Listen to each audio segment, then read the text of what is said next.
तर नमस्कार मित्रांनो, मी समीर पटेल ऑफिशियल शहाबाजकर यूट्यूब चॅनलमध्ये तुमचं स्वागत करतो। बरेच दिवस मी काही व्हिडिओ टाकले नाही, पण आता काल आम्ही गेलेलो एक घोलव्याला। घोलवा म्हणजे एंडी बोलतात काही ठिकाणी, तुमच्याकडे काय बोलतात मला कमेंटमध्ये सांगा। तर आम्हाला घोलव्यामध्ये म्हणजे आमच्या बाजूला खाडी आहे, त्या खाडीमधून आम्ही कोलब्या पकडून आणलेले आहेत। तर आई बघा या कोलब्या आता उकडणार आहे, म्हणजे खारवणार आहे, नंतर मग ती टोपामध्ये टाकून आम्ही ती कशा उकडणार आहेत तुम्हाला दाखवणार आहे। सर्वप्रथम ह्या कोलब्या धुवून घ्यायच्या आहेत, म्हणजे 2-3 पाण्यामध्ये आपण धुवून घ्यायचे, कारण का की तिथं त्याला चिखल वगैरे लागलेलं असतं, म्हणून तो पूर्ण क्लीन झालं पाहिजे ते कोलंबी। आता आई ती पूर्ण साफ करत आहे।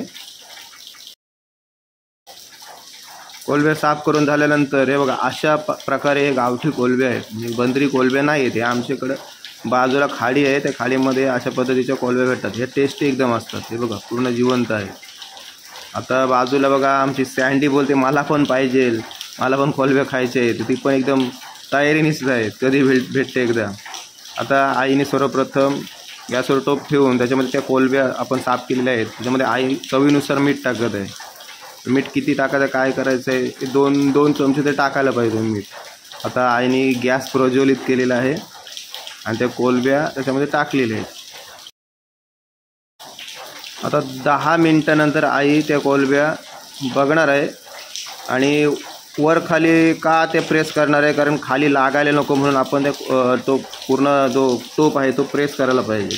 आता हे बघा अशा पद्धतीचे 10 मिनिटानंतर हे कोलब्या अजून काही झालेले नाहीत, पण ते स्टॅटअप आहे, पहिला स्टॅटअप आहे हा कोलब्यांचा। असा त्याच्यानंतर पळी किंवा तुमच्याकडे कालचा असेल त्याच्यामध्ये तुम्ही वर खाली त्या करू शकता। नंतर पुन्हा 5 मिनिटानंतर, म्हणजे मागाचे 10 मिनिटं ठेवले, आता परत 5 मिनिटानंतर मंद गॅस करायचे, म्हणजे छोटा गॅस करायचा, एकदम मोठा करायचा नाही, आणि पुन्हा एकदा ते वर खाली करायचं आहे, प्रेस करायचं आहे। त्यानंतर जो पाणी वगैरे तो बघा अशा पद्धतीचा पूर्ण पाणी सुटायला पाहिजे कोलब्यांमध्ये।